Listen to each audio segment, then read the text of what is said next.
Кантип бойду өстүрүүгө болот. Дээрлик ар бир адамдын кемчилиги болот. Мисалы, кээ бирөөлөр жаман адаттарын кемчилигим деп эсептесе, айрымдары сырткы келбетиндеги кемчиликтерин көрүп ыңгайсыз болушат. Көпчүлүк адамдар дагы кездешүүчү кемчилик боюнун кыскалыгы. Ал жашоодо кандай маселени жаратат? Себептерине токтолуп көрөлү. Адистердин айтымында аялдар 158 сантиметрден, ал эми эркектер 173 сантиметрден ылдый болсо, бою кыскаларга кирет. Бойдун өсүшү көбүнчө 20-22 жашта, кээде 15-17 жашта токтойт. Бул көбүнчө жыныстык жетилүүдөн жана сөөктөрдүн катып калышына көз каранды. Бойдун кыскалыгы мектеп жашында эле билинет. Дал ушул учурдан баштап бул маселени жоюу үчүн күрөшсө болот. Анткени адамдын бою 25 жашка чейин өзгөрүүгө учурап, өсүү жөндөмдүүлүгүнө ээ болот. Эгер бойду өстүрүү үчүн аракет кылышса, эркектер бул куракка чейин 10 сантиметр, ал эми кыздар 5 сантиметрге чейин өсө алышат. Бойдун кыска болушунун себептери: генетикалык факторлор, тагыраагы тукумундагы кыска бойлуулардын болуусу бойдун кыскалыгына бирден бир себептери болуп эсептелинет. Ымыркай кезде көп ооруса, бойдун өспөй калуусу ыктымалдыгы бар. Тамакка тойбой калуу — бул көбүнчө наристелерде кездешет. Анткени алар тойбой калгандыгын тил аркылуу билдире алышпайт. Ошондон улам организми керектүү витаминдер менен камсыз боло албай калып, боюнун өспөй калуусуна шарт түзүлөт. Тамак сиңирүүнүн бузулушу — бул карын астындагы бездин функциясынын өзгөрүлүшүнөн, бойдун өсүшү үчүн маанилүү болгон тамак аш заттары менен минералдык туздардын организмге аз барышынан пайда болот. Гормоналдык бузулуу бойдун кыска болуп калуусун шарттаган гипофиз калган бездердеги гормондордун жетишсиздигинен болот. Ошондой эле жаш кезде өтө эле көп гормондорго ээ болуу да бойдун өспөй калуусуна алып келет. Физикалык кыймылдын аздыгы, сөөктөр каты электе, кээде дене тарбия көнүгүүлөр менен машыкпаса, бой өспөй калуусу мүмкүн. Бешикте көп жатуу кичинекейлердин организми өсүп келаткан учурда энелер көп колдонушат. Тилекке каршы бешикте кысылып жатуудан бой жакшы өспөй калышы мүмкүн. Ар кандай оорулар, дем алуу органындагы бөйрөк, жүрөк, кан тамыр, ичеги карын оорулары жана башка.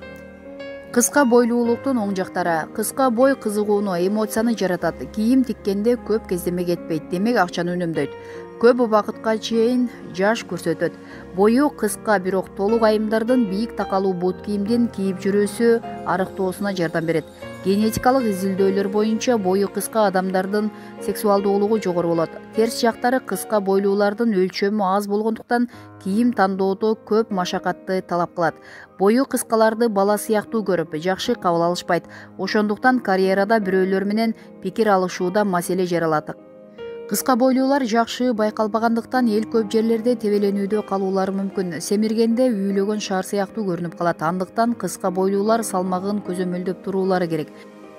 Окумуштуулардын изилдөөсүнө караганда 160 сантиметрден ылдый эркектер, 150 сантиметрден ылдый айымдардын көпчүлүгү инсульт менен жабыркашат. Эмне кылуу керек? Дарыгерлердин сунушу менен инсулин гормондорун өстүрүүчү дары-дармектерди колдонуңуз. Машыгуу залына барып, дене тарбия көнүгүүлөрүн жасаңыз. Тамак аш рационуңузду көзөмөлдөңүз. Эт, балык, быштак, сүт азыктарын, витаминдерине бай жашылча жемиштерин көп жеңиз. Психологиялык абалды оңдоңуз. Өзүңүздү кодомун деп кемсинте бербей, ишенимдүү алып жүрүңүз жана башка жетишкениңиз менен сыймыктаныңыз. Мисалы, Месси, Шакира жана башкалар.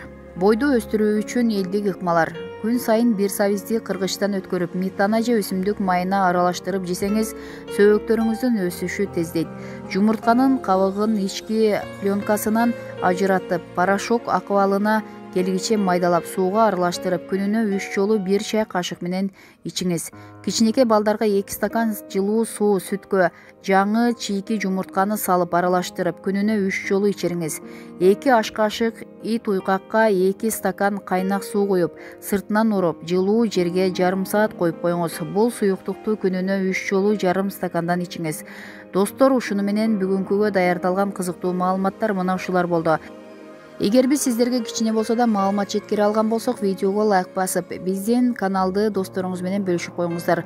Алар дагы пайдалуу маалыматтарды билип алсын. Кийинки видеодо кандай маалыматтар кызыктырып жатса, комментарийге жазып коюңуздар.